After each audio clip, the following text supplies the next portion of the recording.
இயேசுவே புகலிடம், நம் இயேசுவே புகலிடம். இயேசுவே புகலிடம், நம் இயேசுவே புகலிடம்.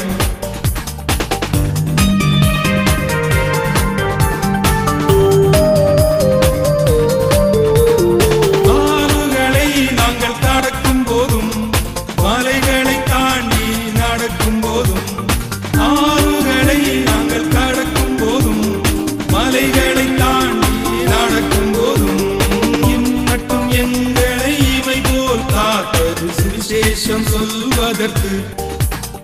இயேசுவே புகலிடம், நம் இயேசுவே புகலிடம்.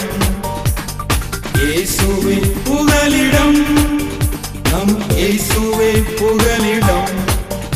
ஆண்டவரும் இரட்சகருமாகிய இயேசு கிறிஸ்துவின் இனிய நாமத்தினாலே உங்களை வாழ்த்துகிறேன். இன்றைக்கும் இயேசுவை புகலிடம் நிகழ்ச்சியின் மூலமாய் உங்களை சந்திப்பதில் பெரும் மகிழ்ச்சி அடைகிறேன். விசேஷமாக கர்த்தருடைய பெரிதான கிருபையினால் இந்த பண்டிகை நாட்களில் தேவன் நமக்கு தந்திருக்கக்கூடிய மிகப்பெரிய சந்தோஷங்கள், மிகப்பெரிய சமாதானங்கள் எல்லாவற்றுக்கும் மேலே இந்த பண்டிகை நாட்களில் வீண் செலவுகள், வீண் அலைச்சல்கள் வராதபடிக்கு கர்த்தர் நம்மை பாதுகாத்து வருகிறார்.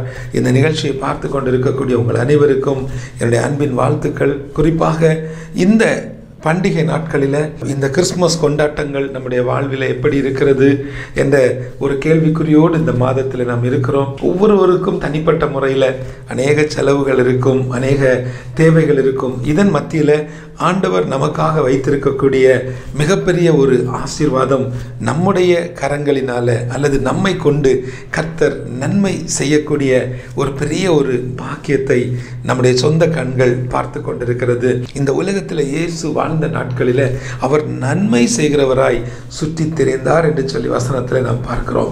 எனக்கு மிகவும் பிரியமான என் அன்பு தேவஜனமே, எபிரேயர் 13வது அதிகாரம் அதில் உள்ள 16வது வசனம். எபிரேயர் 13 அதில் உள்ள 16வது வசனம். இந்த வசனம் சொல்லுகிறது, அன்றியும் நன்மை செய்யவும் தான தர்மம் பண்ணவும் மறவாதிருங்கள், இப்படிப்பட்ட பலிகளின் மேல் தேவன் பிரியமாய் இருக்கிறார் என்று சொல்லி இங்கே தெளிவாக நமக்கு சொல்லப்பட்டிருக்கக்கூடிய ஒரு சத்தியம். இன்றைக்கு நம்முடைய இருதயங்களில் தேவன் திட்டமும் தெளிவுமாய் வைக்கிற ஒரு வார்த்தை, நீங்களும் நானும் நன்மை செய்யவும் தான தர்மம் பண்ணவும் மறவாதிருங்கள். எனக்கு மிகவும் பிரியமான என் அன்பு தேவஜனமே, இந்த வசனத்தை நான் பார்க்கும் பொழுது நன்மை செய்வது, தான தர்மம் பண்ணுவது, இந்த இரண்டு காரியங்களில் மிக முக்கியமான ஒரு சத்தியத்தை தேவன் நமக்காக வைத்திருக்கிறார். எல்லாருமே இந்த நாட்களில் நன்மை செய்து கொண்டிருக்கிறோம்.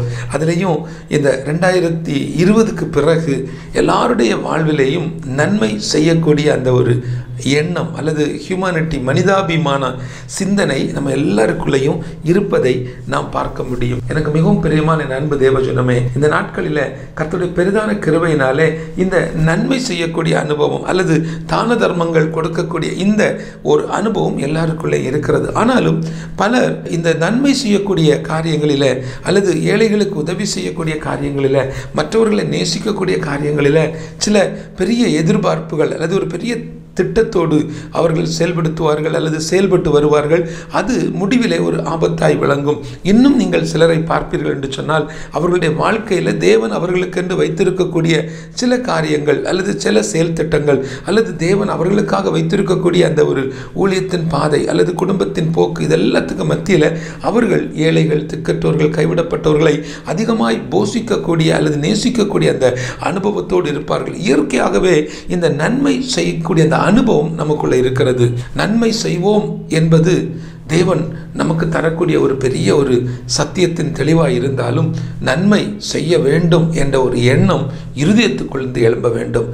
இல்லாத பட்சத்தில் நன்மை செய்யணும், நன்மை செய்வோம், நன்மை செய்வதற்கு எனக்கு மனசு இருக்குது அப்படி சொல்லிக்கொண்டே இருப்போமே தவிர நம்மளால் இறங்கி வேலை செய்ய முடியாது அல்லது நாம் இறங்கி ஒரு காரியத்தில் நிற்க முடியாது. இன்றைக்கு சில நபர்களை நம்ம பார்க்குறோம், அவங்க இறங்கி எதுவும் செய்ய மாட்டாங்க. ஆனால் மற்றவர்களிடத்தில் என்ன செய்வாங்க, நீங்கள் செய்யுங்க, நீங்கள் இதை பண்ணுங்க, நீங்கள் அங்கே போங்க, நீங்கள் அந்த தேசத்துக்கு போங்க, நீங்கள் இந்த தேசத்துக்கு போங்கன்னு சொல்லுவாங்க.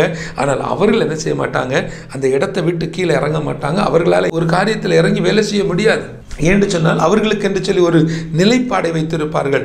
ஆனால் பரிசுத்த வேதம் இந்த வார்த்தையை நமக்கு போதிக்கும் பொழுது இங்கே தெளிவாக சொல்லப்பட்டிருக்கிறது, அன்றியும் நன்மை செய்யவும் தான தர்மம் பண்ணவும் மறவாதிருங்கள். அடுத்த வார்த்தை, இப்படிப்பட்ட பலிகளின் மேலே தேவன் பிரியமாக இருக்கிறார். அப்ப நன்மை செய்வதை தேவன் அதிகமாக எதிர்பார்க்கிறார், அல்லது நன்மை செய்வது தேவனுக்கு பிரியமான ஒரு காரியமாக இருக்கிறது. என் அன்பு தேவ பிள்ளைகளே, நீங்களும் நானும் எப்படி நன்மை செய்கிறோம்? அல்லது இதுவரைக்கும் நான் நன்மை செய்யலைங்க, இதுவரைக்கும் நான் தான தர்மம் பண்ணலை, யாருக்கும் எந்த உதவிகளும் நான் செய்ய முடியலை. நம்ம சில நேரங்களில் ஒரு உதவின்னு சொல்லி வரும் பொழுது, அல்லது ஒரு காணிக்கைன்னு கேட்கும் பொழுது, அல்லது ஊழியத்தில் இந்த மாதிரி ஒரு தேவை இருக்குன்னு சொல்லும் பொழுது, அல்லது நான் இப்படிப்பட்ட ஒரு பிரச்சனைகளில் இருக்கிறேன்னு சொல்லும் பொழுது நம்மை கண்டும் காணாமல் போவார்கள், நம்மை தெரியாதவர்கள் போல போவார்கள். அல்லன்னு சொன்னால் சிலர் என்ன தெரியுமா செய்வாங்க, எப்பவும் கேட்டுகிட்டே இருக்கிறாங்க. வசனம் சொல்லுகிறது, நன்மை செய்யவும் தான தர்மம் பண்ணுவதற்கும் மறவாதிருங்கள். இந்த பண்டிகை நாட்களில் நீங்கள் எப்படிப்பட்ட தான தர்மத்தை செய்கிறீங்க? சமீபத்தில் கன்னியாகுமரி மாவட்டத்தில் உள்ள ஒரு குடும்பம், மிகவும் கஷ்டப்பட்ட நிலையிலிருந்து எழும்பி வந்த ஒரு குடும்பம். தற்செயலாக நான் ஒரு இடத்துக்கு போகும் பொழுது அவர்களை பார்த்த உடனே நிப்பாட்டி பேசும் பொழுது, இவ்வளோ தூரம் வந்துட்டீங்க பிரதர், எங்கள் வீட்டுக்கு வந்துட்டு போங்கன்னாங்க. அவர்களுடைய வீட்டுக்குள்ளே போகும் பொழுது நிறைய பண்டம் பலகாரங்கள், அச்சு முறுக்கு, முந்திரி கொத்து, அப்படி நிறைய கட்டாக அவங்க செய்து வைத்து கொண்டிருப்பதை நான் பார்த்தேன். அப்போ எனக்கு ஒரு ஆச்சரியம், ஒருவேளை இவங்க பிஸ்னஸ் தொடங்கியிருக்காங்களா இருக்குமோ, அல்லதுன்னா உறவினர்களுக்கு கொடுப்பதற்கு தங்களுடைய சொந்த பயன்பாட்டுக்காக இருக்கணும். சொந்த பயன்பாட்டுக்கு எதுக்கு இவ்வளோ செய்கிறாங்க என்று நினைத்து கொண்டு அவர்களிடத்தில் விசாரித்த பொழுது அவங்க சொன்னாங்க, கிறிஸ்மஸ் அந்த தினத்துக்கு பிள்ளைகளுக்கு ஸ்கூல் லீவ் விட்ட அடுத்த நாளிலிருந்து நாங்கள் தினமும் மாலை நேரம் ஒவ்வொரு பகுதிகளுக்காக சென்று இந்த தின்பண்டங்களை ஒவ்வொரு வீடுகளுக்கும், கஷ்டப்பட்ட ஜனங்களுக்கும், ஏழைகளுக்கும் நாங்களே நேரடியாக கொண்டு போய் அதை நாங்கள் கொடுத்து அவர்களுக்கு ஹாப்பி கிறிஸ்மஸ் சொல்லிட்டு வருவோம். எவ்வளோ ஆச்சரியமான காரியம் பாருங்க. நான் சொன்னேன், நீங்கள் அங்கே போய் சுவிசேஷம் சொல்லுவீங்களா? அவர்களுக்கு இயேசுடைய அன்பை சொல்லுவீங்களா? இயேசுடைய பிறப்பின் மகத்துவத்தை சொல்லுவீங்களா? இல்லைன்னு சொன்னால் அவர்களுக்கு நீங்கள் எப்படிப்பட்ட ஒரு எதிர்பார்ப்போடு? எந்த எதிர்பார்ப்பும் இல்லை பிரதர். இயேசு பிறந்தார் என்ற சந்தோஷத்தை நான் ஒரு ஹாப்பி கிறிஸ்மஸ் சொல்கிறேன். அதுக்கு நான் வெறுங்கையாமல் போகாமல் இப்படி ஒரு பேக்கேஜ், அந்த பேக்கிங் கண்ணாடி கவரில் போட்டு வச்சுருக்கூடிய அந்த பேக்கிங் கவரை எடுத்து பார்த்தேன். அவர் சொல்கிறாங்க, இதை நாங்கள் இந்த அட்டைப்பெட்டிக்குள்ளே வச்சுருவோம். பார்த்தா ஒரு அட்டைப்பெட்டி, அது ஒரு 8 ரூபாய் மதிக்கத்தக்க ஒரு கவர். அந்த பெட்டிக்குள்ளே இதை வைக்கும் பொழுது அதில் கொஞ்சம் முறுக்கு, முந்திரி கொத்து, அதிரசம், இப்படி கொஞ்சம் பண்ட பலகாரங்கள், எல்லா பொருளையும் பார்த்தாச்சுன்னா ஒரு 180 ரூபாய் குறையாமல் இருக்கும். பார்த்தீங்கன்னா ஒரு 400-500 குடும்பங்களுக்கு அவங்க அப்படி கொடுப்பாங்களாம். அவங்க சொன்ன அந்த கிராமங்களுடைய பெயர் என்னென்னா, அந்த ஊர்களுடைய பெயரெல்லாம் பார்க்கும் பொழுது அது கன்னியாகுமரி மாவட்டத்தில் ரொம்ப அவுட்டரில் இருக்கக்கூடிய இடங்கள், கஷ்டப்பட்ட மக்கள் நிறைய பேர் இருக்கிறாங்க. இவங்க சொல்கிறாங்க, இவங்க ஒரு நாள் கொண்டு போய் கொடுத்தோன்னா அவங்க கஷ்டம் மாற போகிறதில்லை, ஆனால் அந்த ஜனங்களுக்குள்ள கிறிஸ்துவனுடைய பிறப்பு அடையாளப்படுத்தப்படுகிறது. கிறிஸ்துவனுடைய அந்த சந்தோஷம், பிறப்பின் சந்தோஷம், பிறப்பின் நற்செய்தி அங்கே அறிவிக்கப்படுகிறது. என் அன்பு தேவ பிள்ளைகளே, இங்கே யாக்கோபு 4வது அதிகாரத்தில் 17வது வசனம், யாக்கோபு 4:17 சொல்கிறது, நன்மை செய்கிறதுக்கு எனக்கு தெரியும், ஆனால் நான் செய்ய மாட்டேன், என்னால் செய்ய முடியாது, அது பாவம் என்று வசனம் சொல்லுகிறது. சிலர்கிட்ட பேசும்போது சொல்லுவாங்க, போதும் போதும், எல்லாம் போதும், இனி யாருக்கு ஒரு நன்மையை நான் செய்ய வேண்டாம், நான் நன்மை செய்து எல்லாத்தையும் இழந்தாச்சு, நான் நன்மை செய்து எல்லாரும் என்னை ஏமாத்துறாங்க, இனி நான் யாருக்கு எதுவும் செய்ய மாட்டேன் அப்படின்னு சொல்லிட்டு சிலர் ரொம்ப விரக்தியாக பேசுவாங்க.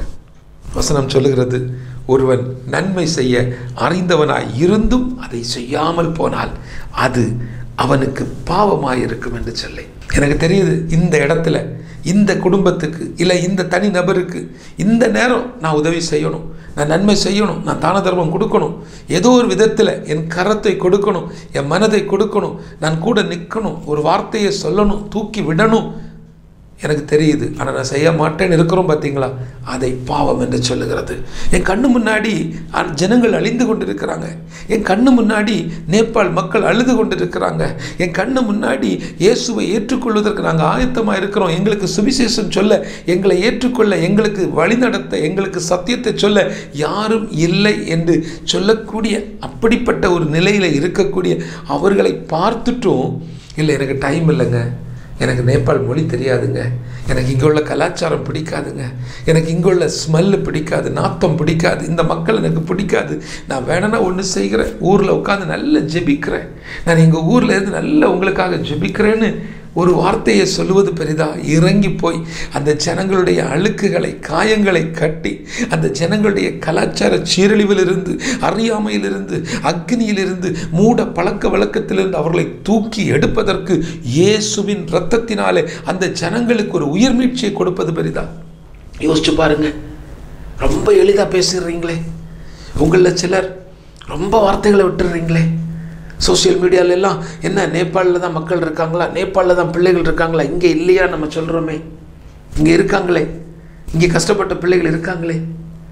இங்கே நமக்கு பள்ளிக்கூடத்தில் படிக்கக்கூடிய சில பிள்ளைகளுக்கு சில சூழ்நிலைகள் கடினமாக இருக்குதே, உண்மைங்க. ஆனால் இங்கு அல்லது என்னுடைய தேசத்தில், என்னுடைய தமிழ்நாட்டுக்குள்ள, இந்திய தேசத்திற்குள்ள படிக்கிற பிள்ளைகளுக்கான பல வழிகள், பல சலுகைகள் ஒவ்வொரு அரசாங்கமும் சின்ன பிள்ளைகளின் முதல் வாலிப பிள்ளைகளின் முதல் வேலைக்கு போகிறது வரைக்கும் பலவிதமான திட்டங்களை அறிவிக்கிறாங்க. பிள்ளைகளை வளர்த்து ஆளாக்குவதற்கு பலவிதமான காரியங்களை நம்முடைய அரசாங்கங்கள் செய்து வருகிறது.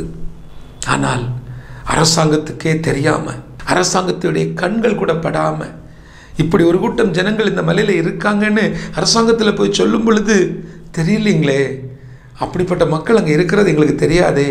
இப்படி ஒரு ஜாதி கூட்டம் மக்கள் 300-400 குடும்பங்கள் இந்த மலையில இருக்கிறாங்க ஐயா.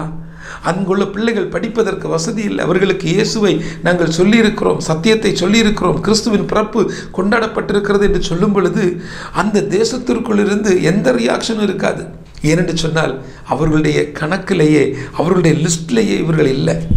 நன்மை செய்ய நான் அறிந்தவனாய் இருந்தும், இயேசுவை அறிவிக்க எனக்கு மனது இருந்தும், நான் எதுவும் செய்யாமல், நான் எதுவும் பண்ண மாட்டேங்க, எல்லாம் போதும்னு ஒதுங்கி இருக்கக்கூடிய உங்களுக்கு தான் இந்த வார்த்தை. அப்படி நீங்கள் சில சூழ்நிலைமைகளினால ஒதுங்கி இருக்கலாம், சில நம்பிக்கை துரோகங்களினால நீங்கள் பதுங்கி இருக்கலாம். என் அன்பு தேவ பிள்ளைகளே, வசனம் உங்களுக்காய் வருகிறது. நீங்கள் செய்ய வேண்டிய நன்மையை செய்யாமல் இருக்கும் பொழுது அது உங்களுக்கு பாவமாய் மாறுகிறது. இயேசு இந்த உலகத்தில் நன்மை செய்கிறவராக சுற்றித் திரிந்தார். அவருக்கு தெரியும் நான் அடிக்கப்பட போகிறேன், அவருக்கு தெரியும் என்னை சிலுவையில் அடிப்பாங்க, அவருக்கு தெரியும் இப்படி நடக்கும். எல்லாமே தெரிந்தும் அவர் செய்த ஒன்றே ஒன்று, நன்மை செய்வராய் சுற்றித் திரிந்தார். என் அன்பு தேவ பிள்ளைகளே, இப்படி நம்ம நன்மை செய்யும் பொழுது என்ன நடக்கும்? நமக்கு இப்போ சில பிரச்சனைகள் வரும், சில பாடுகள் வரும், சில துன்பங்கள் நம்மை துரத்தி கொண்டு வரும். இதற்கு மத்தியில் நாம் நன்மை செய்யும் பொழுது அதற்கு ஒரு பலன் உண்டு, அதற்கு ஒரு அறுவடை உண்டு. கலாத்தியர் 6வது அதிகாரத்தினுடைய 9வது வசனத்தை நீங்கள் படிக்கும் பொழுது அங்கே சொல்லப்பட்டிருக்கிறது, நன்மை செய்கிறதில் சோர்ந்து போகாமல் இருப்போமாக, நாம் தளர்ந்து போகாதிருந்தால் ஏற்ற காலத்தில் அறுப்போம். நமக்கு ஒரு அறுவடை உண்டுங்க, விசுவாசத்தோட காத்திருங்க. என் அன்பு தேவ பிள்ளைகளே, நான் பேசுகிறோம் இல்லையா? அருமையான பெரியவர்கள், முதியோர்கள், சீனியர் சிட்டிசன், அங்கிள், ஆண்டி, இதை பார்த்துட்டு இருக்கிறீங்களே, உங்கள் இருதயத்துக்கு தெரியும் இந்த பண்டிகை நாட்களில் நிறைய செலவு வரும். என்னுடைய குடும்பங்களில் அவ்வளவு ஆயிரக்கணக்கான லட்சக்கணக்கான பணங்களை இந்த பண்டிகை நாட்களில் செலவு செய்கிறோம். அந்த செலவில் ஒரு பகுதியை ஏழை பிள்ளைகளுக்கு கொடுக்கலாம், ஏழை பிள்ளைகளுடைய படிப்புக்காக விதைக்கலாம், நேபாளத்தில் கஷ்டப்படக்கூடிய மிஷனரிகளுடைய குடும்பத்தை தாங்கலாம். ஐயா, நான் மாதந்தோறும் இந்த ஊழியத்துக்கு உதவி செய்கிறேன். இந்த டிசம்பர் மாதத்தில் அல்லது இந்த நவம்பர், டிசம்பர், ஜனவரி, பிப்ரவரி, இந்த 4 மாதங்களில் இந்த நேபாள் கிறிஸ்மஸ் பரிசுக்காக இந்த ஒரு தடவை நீங்கள் அதுக்கு ஒரு உதவி செய்யலாம். அப்படி நாம் உதவி செய்யும் பொழுது அது நன்மையாய் மாறுகிறது. நன்மை செய்வோம் என்று கர்த்தர் இன்றைக்கு உங்களுக்கு நல்ல ஒரு வார்த்தையை தந்திருக்கிறார். என் அன்பு தேவ பிள்ளைகளை, இன்னும் ஒரு சில காரியங்களை நான் உங்களோட அன்பின் பகிர்வாய் தர வாஞ்சிக்கிறேன். விசேஷமாக ஏன் கிறிஸ்மஸ் கொண்டாடணும்? கிறிஸ்மஸ் இங்கே சொல்லப்பட்டிருக்கா? டிசம்பர் 25 தான் இயேசு பிறந்தாரா? இது ஒரு தனி மினிஸ்ட்ரி. இதை சிலர் ரொம்ப தீவிரமாக, நமக்கே தெரியாதா? நமக்கு தெரியாதா? உங்களுக்கு தெரியுமா தெரியாதா? இயேசு டிசம்பர் 25 பிறந்தாருன்னு எங்கேயாவது இருக்கா? நீங்கள் எல்லாரும் சேர்ந்து கிறிஸ்மஸ் கொண்டாடுங்கன்னு எங்கேயாவது இருக்கா? நாட்களை விசேஷிப்பது நமக்கு ஒரு பெரிய காரியம். இயேசுவின் பிறப்பை அறிவிப்பதற்காக நான் ஒரு நாளை நியமித்திருக்கிறோம். அது டிசம்பர் 25 இருக்கிறது. இதில் உங்களுக்கு என்ன கஷ்டம்?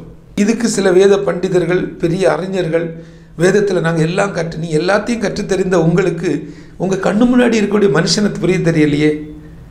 இன்னும் இந்த சமுதாயத்துக்குள்ள இயேசுவை அறிந்திராத எத்தனையோ கோடி ஜனங்கள் உண்டே, தெரியாது. டவுனுக்குள்ளே நல்ல பில்டிங் கட்டி நல்ல சந்தோஷமாக ஏசிக்குள்ளே உட்காந்து ஆராதிச்சுட்டு இருக்கக்கூடிய உங்களுக்கு கிறிஸ்து பிறப்பெல்லாம் வேண்டாங்க, கிறிஸ்மஸ் எல்லாம் கொண்டாட வேண்டாங்க.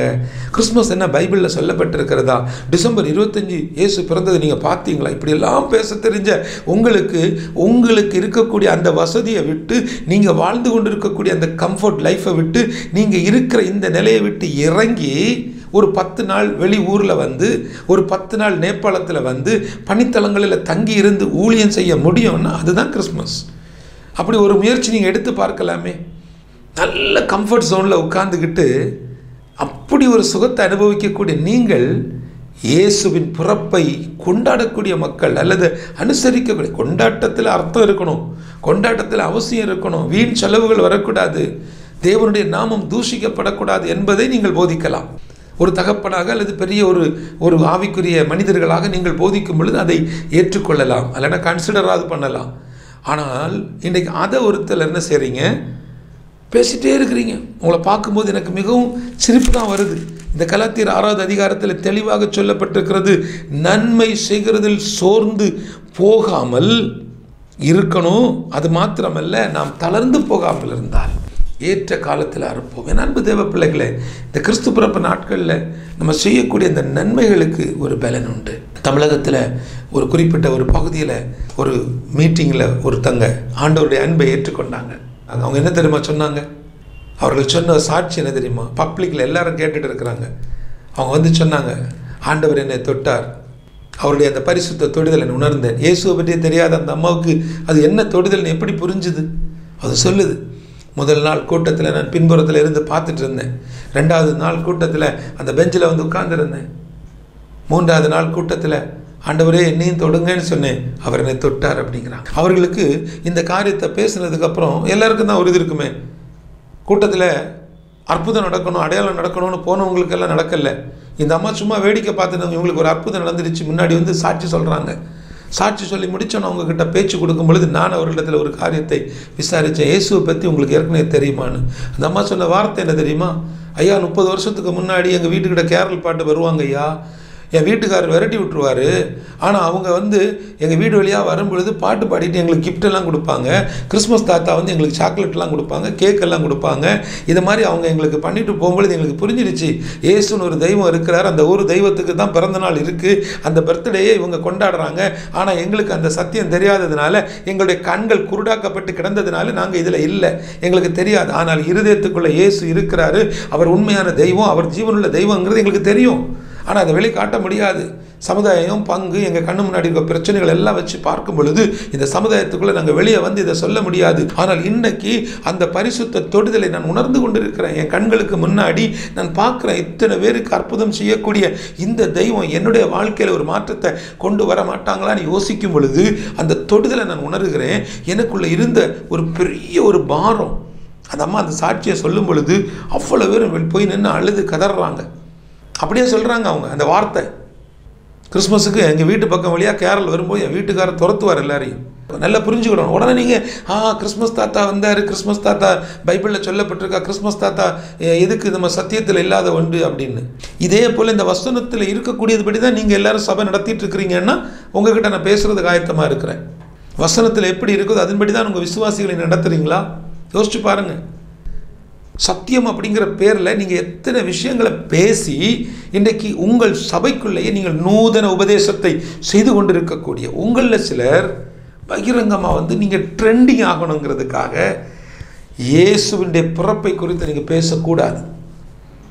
ஏன்னா அப்படி நீங்கள் பேச பேச பேச இங்கே நன்மை செய்ய அறிந்தவனாக இருக்கக்கூடியவன் அறிந்தும் செய்யாமல் இருப்பது எப்படி பாவமோ அதுபோல பிறப்பின் நிமித்தமாவது ஒரு கூட்டம் ஜனங்கள் இயேசுவிடத்தில் வருவதற்கு தடையாக இருக்கக்கூடிய நீங்கள், என் அன்பு தேவ பிள்ளைகளை, நான் உங்கள் யாரையும் திசை திருப்பல்ல.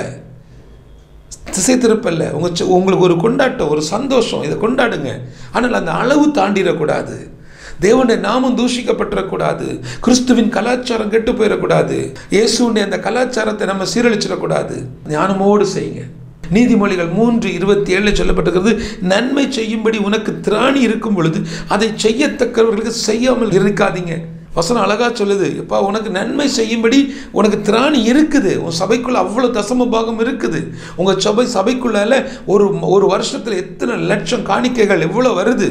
அதில் ஒரு பகுதியை எடுத்து அந்த கிறிஸ்துமஸ் நாட்களில் திக்கற்றவர்களுக்கு, கைவிடப்பட்டவர்களுக்கு, நம்மளை சுற்றி இருக்கக்கூடிய ஜனங்களுக்கு நீங்கள் கொடுப்பது நன்மை செய்வதற்கான ஒரு பாக்கியம். இது நல்ல ஒரு வாய்ப்பு. இதை பயன்படுத்துங்க. இந்த வார்த்தையை கேட்டவன உங்களை சிலருக்கு கொஞ்சம் கோபமாக இருக்கும். கோபப்பட்டுட்டு அப்படியே இருந்துக்கோங்க. நன்மை செய்வதற்கு எனக்கு திராணி இருக்குதோ இல்லையோ, கொடுக்கறதுக்கு மனசு இருக்குது. அழிந்து போகக்கூடிய அந்த ஜனங்களுக்காக நான் போய் நிற்கிறேன். நீங்கள் நிறைய பேரை பார்க்குறேன். இந்த கிறிஸ்து பிறப்பு நாட்களில் சமீபத்தில் நான் வாட்ஸ்அப்பில் பார்த்த ஒரு செய்தி, தர்மபுரி சம்திங் ஒரு இடம், தர்மபுரின்னு தான் நினைக்கிறேன். ஒரு தேவ மனுஷர், ரொம்ப கஷ்டப்பட்ட மனுஷன், ஒன்றுமே கிடையாது. அவர்கிட்ட பெரிய பின்னணி எல்லாம் இல்லை. அவருக்கு சபையில் அப்படி ஒன்றும் பெரிய கூட்டம் இல்லை. அவருடைய சபையில் பெரிய பெரிய தசமபாகம் கொடுக்குறவங்க எல்லாம் இல்லை. இன்றைக்கி ஒரு மாதத்துக்கு 40 லட்சம் 30 லட்சம் காணிக்கைகள் வாங்கக்கூடிய, சபைகளில் குமியக்கூடிய பெரிய பெரிய தேவ மனிதர்கள் இருக்கிறாங்க. இயேசுடைய அந்த பிறப்பினுடைய சுவிசேஷம், நற்செய்தி அறிவிக்கப்படுவதற்கு நீங்கள் முட்டுக்கட்டையாக தானே இருக்கிறீங்க. யோசிச்சு பாருங்களேன். நன்மை செய்வோம். என் அன்பு தேவ பிள்ளைகளை, நன்மை செய்வோம். நன்மை செய்வதற்கு எனக்கு கிடைச்ச ஒரு பெரிய பாக்கியம். நான் எந்த சூழ்நிலையிலும் தளர்ந்து போகிறதே இல்லை. சில நேரங்களில் சோர்வுகள் வரும். எப்போ வரும் தெரியுமா? ஒன்றுமே இல்லாத நேரம் வரும். கையில் ஏதாகிலும் கொஞ்சம் கிடைச்சாலும் அதை ஆண்டவருக்காக கொடுப்பதற்கு, இயேசுவுடைய பிறப்பை அறிவிப்பதற்கு நாம் செய்யக்கூடிய அந்த செயலை தேவன் அங்கீகரிக்கிறார். என் அன்பு தேவ பிள்ளைகளே, அந்த தர்மபுரி பக்கத்தில் உள்ள அந்த ஊழியக்காரருடைய இதை பார்க்குறேன். சின்ன சின்னதாக சேர்க்குறாரு, கொஞ்சம் கொஞ்சமாக சேர்க்குறாரு, கொடுக்குறாரு. அடுத்த நிமிஷம் அவருக்கு இல்லை, அவருடைய குடும்பத்தில் ஒன்றும் பெரிய வாழ்க்கை வாழலை. அந்த ஊழியக்காரருடைய அந்த இதெல்லாம் வாட்ஸ்அப்பில் பார்க்க எனக்கு ரொம்ப ஆச்சரியமாக இருந்துச்சு. ஒன்றுமில்லாத நபர், ஆனால் அந்த கிறிஸ்து பிறந்த நாட்களை டிபார்ட்மெண்ட் கேட்டகரியாக கொண்டு போய் மக்களுக்கு உதவி செய்கிறார். ஏழைகளை நேசிக்கிறார், கொண்டு போய் போஷிக்கிறார், தேடி போய் அந்த மக்களுக்கு உதவி செய்கிறார். கேட்டால் சொல்கிறாரு, பிரதர் நம்ம செய்ய ஆண்டவர் தந்துட்டே இருக்கிறார். இதுதான் கிறிஸ்மஸ். எல்லாத்தையும் சேர்த்து பதுக்கி வச்சு தன்னுடைய குடும்பம் வாழணும், நமக்கு இன்னொரு ஆடம்பரமான ஒரு வாழ்க்கை, வசதியான ஒரு வாழ்க்கை வாழணும். ஆனால் சபைக்குள்ளே இருக்கக்கூடியவர்கள் எப்பேடு கெட்டு போனாலும் பரவாயில்லன்னு நினைக்கக்கூடிய உங்களில் சிலர் தயவு செஞ்சு நன்மை செய்வோம். மனம் திரும்புங்கள். இன்றைக்காகிலும் மனம் திரும்புங்கள். இந்த கிறிஸ்மஸ் நாட்களில் உங்கள் சபைகளில் சும்மா ஒருத்தர் நின்னா கூட அவருக்கு ஒரு கிஃப்ட்டு கொடுங்க. கிஃப்ட்டு கொடுங்கன்னா உடனே சர்ச்சு கலண்டரை கொடுக்கக்கூடாது. எல்லாருக்கும் இப்போ அது ஒரு பேஷன். உடனே ஆளுக்கு ஒரு கலண்டர், ஒரு ஸ்டிக்கரை கொடுத்துறது. அது இல்லை கிஃப்ட்டு. அது ஒரு விதமான கிஃப்ட்டு. ஆனால் கிறிஸ்மஸ் நாட்களில் சபையில் ஒரு சண்டே கிளாஸ் இல்லைன்னா ஒரு விபிஎஸ் இல்லைன்னு சொன்ன அந்த கிறிஸ்மஸ் நாட்களில் ஒரு சில்ட்ரன் கிளப் மாதிரி வச்சு அந்த பிள்ளைகளுக்கெல்லாம் நல்ல கிஃப்ட்டு கொடுங்க. நல்ல காஸ்ட்லி பொருட்களை கொடுங்க. பிள்ளைங்களுக்கு விலை கூடின பொருட்களை வாங்கி கொடுங்க. அந்த பிள்ளைகளுடைய கனவு, ஒரு பிள்ளைக்கு ஒரு வாட்டர் பாட்டில் வாங்குறது ஒரு கனவாக இருக்கும். ஒரு நல்ல காஸ்ட்லியான ஒரு வாட்டர் பாட்டில் 150 ரூபாய் இருக்கும். ஒரு வேளை நல்ல பாட்டில் 150 ரூபாய் வாங்கி கொடுங்க. 30 ரூபா 10 ரூபாய்க்குள்ள பிளாஸ்டிக் தட்டு கொடுக்கறது, இதெல்லாம் நீங்கள் செய்யக்கூடிய அந்த காரியத்தை தேவன் பார்க்கிறார். ஆண்டவர் பார்த்துட்டே இருக்கு. இப்போ ஒன்றுமில்லாத ஒரு மனுஷன் அந்த ஒன்றுமில்லாத நிலைமையில இருந்து எடுத்து கொடுக்குறான் கர்த்தருக்காக. எல்லாத்தையும் பதுக்கி வச்சுட்டு எல்லாத்துக்கும் ஒரு ஸ்ட்ராட்டஜி போட்டு பண்ணி கொண்டு இருக்கக்கூடிய நமக்கு ஒரு நாள் நன்மை செய்வதற்கு நான் உனக்கு வாய்ப்பு தந்தனப்பா, ஆனால் நீ இப்படி கெடுத்துட்டேன்னு ஆண்டவர் கேட்கும்போது எப்படி இருக்கும்? உங்கள் கண்களுக்கு முன்பதாக நன்மை செய்வதற்கு ஒரு பெரிய வாய்ப்பு. நன்மை செய்வோம். என் அன்பு தேவ பிள்ளைகளை, கர்த்தருக்காக நீங்கள் செய்யும் பொழுது ஒரு நன்மையும் உங்களுக்கு குறைபடாது. ஐயா எல்லாருக்கும் நன்மை செஞ்சப்பா, என் வீட்டில் ஒன்றும் இல்லாமல் ஆயிட்டேன், ஆகவே மாட்டீங்க. அவருக்காக நீங்கள் கொடுத்து ஒரு நாள் நீங்கள் தரித்திரப்பட மாட்டீங்க. ஒருவேளை ஜனங்களுடைய பார்வைக்கு, மக்களுடைய பார்வைக்கு ஒன்றும் இல்லைங்க, பாவம் எல்லாருக்கும் அள்ளி அள்ளி கொடுத்தா இப்போ ஒன்றும் இல்லாமல் இருக்கிறான் சொல்கிறவங்கள சொல்லட்டுங்க, மிகப்பெரிய பொக்கிஷம் பரலோகத்தில் நமக்காக காத்திருக்கிறது. மிகப்பெரிய பொக்கிஷம் காத்திருக்கிறது. ஒருவேளை இதை பார்த்துட்டு இருக்கக்கூடிய நீங்கள் ஒரு சபையின் போதகராக இருந்தால் தயவு செஞ்சு இந்த நாட்களில் இந்த பண்டிகை நாட்களில் மனைவி பேச்சை கேட்குறது, பிள்ளைகள் பேச்சை கேட்குறது, யாரோ 4 பேர் சொல்கிறத கேட்குறது, இதெல்லாம் கேட்காதீங்க. உங்கள் மனசுக்குள்ள இயேசு பிறந்தார் என்ற அந்த செய்தி அறிவிக்கப்பட வேண்டும். கடந்த அக்டோபர் மாதம் தொடக்கத்தில் நேபாளிலிருந்து எனக்கு ஒரு மெயில், அந்த அரசு இதிலேருந்து அவங்க அனுப்பின ஒரு மெயில், அந்த மெயிலை நான் அவர்களுக்கு ஃபார்வர்ட் பண்ணி அவங்க போய் பார்த்த பொழுது இந்த முறை நேபாள் கிறிஸ்மஸ் கிஃப்ட்டுக்கு பிப்ரவரி மாதம் வரைக்கும் டைம். அந்த பிப்ரவரி மாதம் வரைக்கும் நாங்கள் அதை கொடுக்க முடியும். அந்த மக்களுக்கு உதவி செய்ய முடியும், நன்மை செய்ய முடியும், தான தர்மம் கொடுக்க முடியும். எங்கே எப்படி கொடுத்தாலும் சரிங்க, அதனூடாக இயேசுவின் பிறப்பு அறிவிக்கப்பட்டே ஆகும். கிறிஸ்மஸ் அப்படின்னா இயேசுவின் பிறப்பு. அப்போ அந்த பிறப்பு அங்கே அறிவிக்கப்படுகிறது. அதற்கான ஒரு வாய்ப்பை தேவன் நமக்கு தந்திருக்கிறார். இப்போ சிலர்லாம் பார்த்தீங்கன்னா இந்த டிசம்பர் 25க்கு அப்புறம் இதுக்கப்புறம் உனக்கு எது காணிக்க கொடுக்கணும், இதுக்கப்புறம் ஏன் உங்கள் கவர் நான் வாங்கணும், இதுக்கப்புறம் எனக்கு இதுக்கப்புறம் தான் அது செய்ய முடியும். ஏன்னு சொன்னால் இது ஒரு ப்ராஜெக்ட். இந்த ப்ராஜெக்ட் மூலமாக இயேசுடைய பிறப்பு அறிவிக்கப்படுகிறது. புதிய கிராமங்களுக்குள்ள, புதிய மக்களுக்குள்ள இது போய் செல்லப்படுது. இதுக்கு காரணம் என்ன? நன்மை செய்வோம்.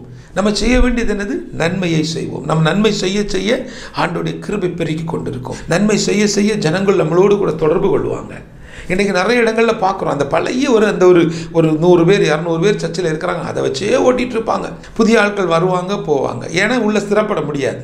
உள்ள ஸ்திரப்படுவதற்கு உங்களிடத்தில் சாட்சி இல்லை, உங்கள் குடும்பத்தில் சாட்சி இல்லை, சபைக்குள்ள சாட்சி இல்லை. காரணம் என்ன?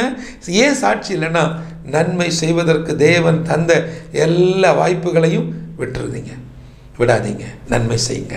நீங்கள் நன்மை செய்ய செய்ய கர்த்தர் உங்களை ஆசீர்வதிப்பார், உங்களை உயர்த்துவார். உங்களை கொண்டு கிறிஸ்துவனுடைய பிறப்பு அறிவிக்கப்படும் பொழுது கிறிஸ்துவனுடைய பிறப்பை ஏற்றுக்கொள்ளக்கூடிய ஒரு கூட்டம் ஜனங்க இருக்காங்க. இன்னும் இயேசுடைய பிறப்பு தெரியாத மக்கள், இயேசுவை யாருன்னே தெரியாத மக்கள் இந்திய தேசத்துக்குள்ள, இந்த உலகத்தில் பல கோடி ஜனங்கள் இருக்கிறாங்க. அவர்களுக்கெல்லாம் சுவிசேஷத்தை அறிவிப்பதற்கு நீங்கள் என்ன செய்ய போகிறீர்கள்? நன்மை செய்யுங்கள். ஜெபிக்கலாமா? கிருபை இரக்கமும் நிறைந்தவரே, பரிசுத்தமுள்ள எங்கள் நல்ல தெய்வமே, இந்த நாளிலேயும் கூட நன்மை செய்வோம் என்று நாங்கள் எடுத்த இந்த தீர்மானத்தை கர்த்தர் ஆசீர்வதிங்க, அங்கீகரிங்க.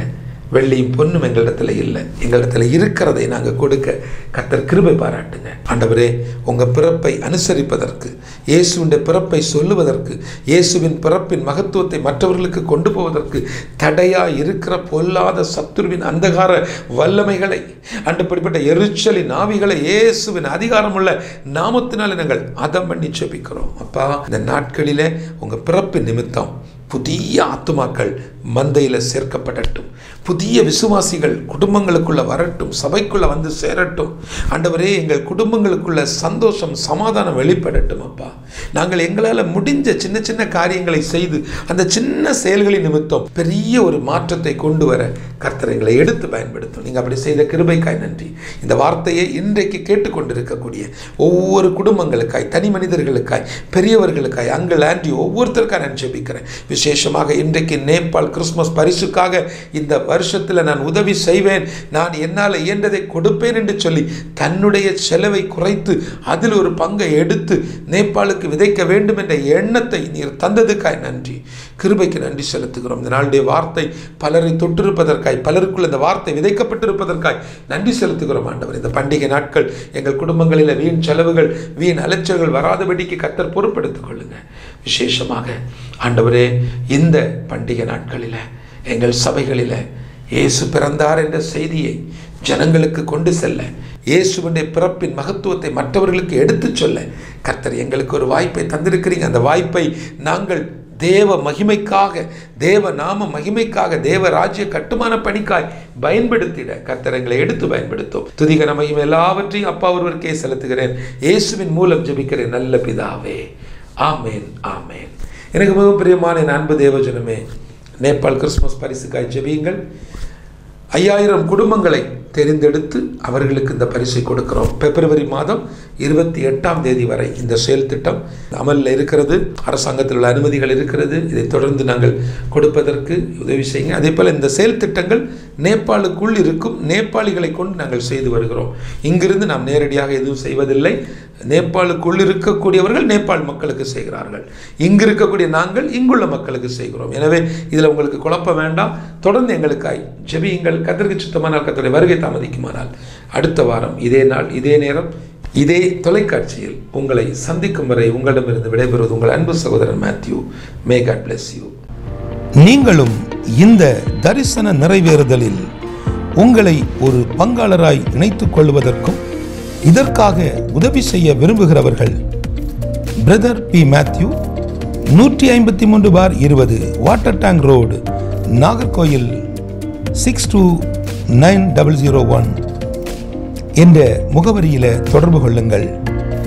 மேலும் தொலைபேசி எண்கள் 9944244485 என்ற எண்ணில் நீங்கள் தொடர்பு கொள்ளலாம். இந்த எண்ணில் ஜிபே வசதி உண்டு.